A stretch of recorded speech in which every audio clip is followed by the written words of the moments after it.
ಏನೋ ಅದು ಇದನ್ನು ಅದೃಷ್ಟವೋ ದುರಾದೃಷ್ಟವೋ. ಅದೃಷ್ಟ ಏನು ಅಂದರೆ ಇಂಥ ಮೇರು ನಟಿ ಬಿ ಸರೋಜದೇವಿ ಅಮ್ಮ ಅನ್ನೋರು ಫಸ್ಟ್ ಲೇಡೀಸ್ ಸೂಪರ್ ಸ್ಟಾರ್, ಈ ಭಾರತ ಕಂಡಂಥ ಮೊದಲ ಲೇಡೀಸ್ ಸೂಪರ್ ಸ್ಟಾರ್ ಅವರು. ಅಂಥವರು ನನ್ನ ಜೊತೆ ಇಟ್ಕೊಂಡಂಥ ಪ್ರೀತಿ ಇದೆಯಲ್ಲ, ವಿಶ್ವಾಸ ಇದೆಯಲ್ಲ, ಬಹುಶಃ ಅದನ್ನು ನಾನು ಕೊನೆ ಉಸಿರಿರೋವರೆಗೂ ನನ್ನ ಕೈಲಿ ಮರೆಯೋಕ್ಕೆ ಸಾಧ್ಯವೇ ಇಲ್ಲ. ತುಂಬ ವಿಶೇಷವಾದಂಥ ಕ್ಷಣ ನಾನು ನಿಮ್ಗೆ ಹೇಳಬೇಕು ಅಂತಂದರೆ, ನಾನು ಯಾವುದೋ ಒಂದು ನನ್ನ ಸಿನಿಮಾದ ಪ್ರಮೋಷನ್ಗೆ ಅಂತ ಯಾವುದೋ ಒಂದು ಟಿ ವಿ ಚಾನಲಲ್ಲಿ ಲೈವ್ ಕೂತಿದ್ರೆ ಈ ಮೇರು ಕಲಾವಿದೆ ಆ ಚಾನಲ್ ಲೈವ್ ಕಾರ್ಯಕ್ರಮದಲ್ಲಿ ಕೆಳಗಡೆ ಕೊಟ್ಟಂಥ ನಂಬರ್ನ ಫೈಂಡ್ ಔಟ್ ಮಾಡಿ ಅವ್ರ ಮನೆಯಿಂದ ನನಗೆ ಕಾಲ್ ಮಾಡ್ತಾರೆ. ಅದು ಲೈವು ಅಂತ ಕೂಡ ಅವರು ಹಿಂಜರಿಕೆ ತೊಗೊಳ್ದೆ ಲೈವಲ್ಲಿ ಹೇಳ್ತಾರೆ, ನೀನು ತುಂಬ ಚೆನ್ನಾಗಿ ಆ್ಯಕ್ಟ್ ಮಾಡಿದ್ಯಾ, ನೀನು ತುಂಬ ಒಳ್ಳೆಯ ಕಲಾವಿದೆ, ಇನ್ನೂ ಹೆಚ್ಚೆಚ್ಚು ಸಿನಿಮಾಗಳು ಬೇಕು, ಸಿನಿಮಾದಲ್ಲಿ ತುಂಬ ಚೆನ್ನಾಗಿ ಆ್ಯಕ್ಟ್ ಮಾಡಿದ್ಯಾ, ಇವಾಗಲೂ ನೀನು ತುಂಬ ಚೆನ್ನಾಗಿ ಕಾಣ್ತಾ ಇದೆಯಾ. ಅಂದರೆ ಮೇರು ನಟಿ ಮಾತ್ರ ಅಲ್ಲ, ಮೇರು ವ್ಯಕ್ತಿತ್ವ ಅಂತ ಹಲವಾರು ಬಾರಿ ಅವರು ನಮಗೆ ನನ್ನ ತೋರಿಸ್ತಿದ್ದಾರೆ.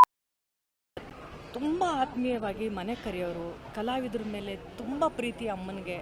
ನನ್ನ ಅಮ್ಮಂದ್ರನ್ನ ಕಂಡ್ರೆ ಅವ್ರಿಗೆ ವಿಶೇಷವಾದ ಪ್ರೀತಿ. ಯಾವಾಗಲಾದರೂ ಮನೇಲಿ ತುಂಬ ಬೋರ್ ಆಗಿದ್ದಾಗ ಫೋನ್ ಮಾಡೋರು ನನಗೆ, ಬಾರೋ ಮಗಳೇ ತುಂಬ ದಿನ ಆಯಿತು ನೀನು ನೋಡಿ, ನೀವು ಒಬ್ಬಳೇ ಬರಬೇಡ, ಅಮ್ಮಂದ್ರೂ ಕರ್ಕೊಂಡು ಬಾ ಅನ್ನೋರು. ನಮ್ಮಮ್ಮ ಬಂದಾಗ ಅವರು ಮಾತಾಡ್ತಾ ಇದ್ದಿದ್ದು ಏನೂ ಅಲ್ಲ, ರಂಗಭೂಮಿ ಕತೆಗಳು, ರಾಜ್ಕುಮಾರ್ ಅಪ್ಪಾಜಿಯವರು ರಂಗಭೂಮಿಯಲ್ಲಿದ್ದಾಗ ಹೇಗಿದ್ದರು, ಇದನ್ನೆಲ್ಲ ಅಮ್ಮಂಗೆ ಮೆಲುಕು ಹಾಕೋಕ್ಕೆ ಬಹಳ ಖುಷಿ ಇತ್ತು. ಇನ್ಫ್ಯಾಕ್ಟ್ ನಾನು ಜಯಂತಿ ಅಮ್ಮ ಅವರಿದ್ದ ಫ್ಲ್ಯಾಟಲ್ಲೇ ನಾನು ಭಾಳ ವರ್ಷ ಇದ್ದೆ. ನನಗೆ ಯಾವಾಗಲೂ ಕೇಳೋರು ಜಯಂತಿ ಅವರು ಹೇಗಿದ್ದಾರೆ ಅಂತ.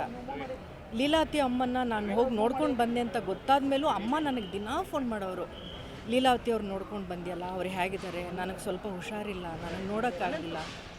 ಅಂದರೆ ಅವ್ರಿಗೆ ಇಡೀ ಚಿತ್ರರಂಗದಲ್ಲಿರುವಂಥ ತಮ್ಮ ಸಹೋದ್ಯೋಗಿಗಳ ಮೇಲೆ ಅವ್ರಿಗಿದ್ದಂಥ ಪ್ರೀತಿ, ನಾವು ಅವ್ರ ಜೊತೆ ಆ್ಯಕ್ಟೇ ಮಾಡಿಲ್ಲ, ಆದರೂ ನಮ್ಮಗಳ ಮೇಲೆ ಅವ್ರಿಗಿದ್ದಂಥ ಒಂದು ವಾತ್ಸಲ್ಯ ಇದೆಯಲ್ಲ, ಆ ತಾಯಿ ಹೃದಯ ಇದೆಯಲ್ಲ, ಅವರೆಷ್ಟು ಮೇರು ನಟಿನೋ ಅಷ್ಟೇ ಮೇರು ವ್ಯಕ್ತಿತ್ವ ಬಿ ಸರೋಜಾದೇವಿ ಅವ್ರದ್ದು. ಅಮ್ಮ ನನಗೆ ಮನೆಗೆ ಕರೆದು ಕಾರಣನೇ ಬೇಕಾಗಿಲ್ಲ, ಅವ್ರ ಹುಟ್ಟುಹಬ್ಬಕ್ಕೆ ಎಲ್ಲರೂ ಮನೇಲಿ ಸೇರ್ತಾಯಿದ್ವಿ, ಮನೇಲಿ ಪೂಜೆ ಆದರೆ ಸೇರ್ತಾಯಿದ್ವಿ ನಿಜ, ಆದರೆ ನನಗೆ ಕರೆದು ಅವ್ರ ಮನೇಲಿ ಊಟ ಹಾಕೋಕ್ಕೆ ಕಾರಣನೇ ಇರ್ತಾ ಇರಲಿಲ್ಲ, ಪ್ರೀತಿ ಒಂದೇ ಕಾರಣ ಆಗಿತ್ತು. ಯಾವಾಗಲೂ ಮನೆಗೆ ಕರೆಯೋರು, ನನಗೇನು ಇಷ್ಟ ಅಂತ ಕೇಳೋರು, ಮೆನು ಮಾಡೋರು, ಇದೆಲ್ಲ ನಿನಗೆ ಅಡುಗೆ ಮಾಡಿಸಿದ್ದೀನಿ ಓಕೆನಾ ಅಂತ ಕೇಳೋರು. ಅಂಥ ತಾಯಿನ ಕಳ್ಕೊಂಡಿದ್ದೀನಿ ರೀ. ಕೇವಲ ಮೇರು ನಟಿನ ಮಾತ್ರ ಅಲ್ಲ, ನನ್ನನ್ನು ತುಂಬ ಪ್ರೀತಿಸಿದಂಥ ಒಂದು ತಾಯಿ ಹೃದಯನ ನಾನು ಕಳ್ಕೊಂಡಿದ್ದೀನಿ. ಅಮ್ಮ ತುಂಬ ಜೀವನನ ಕಳೆದಿದ್ದಾರೆ, ಭಗವಂತ ಅವ್ರಿಗೆ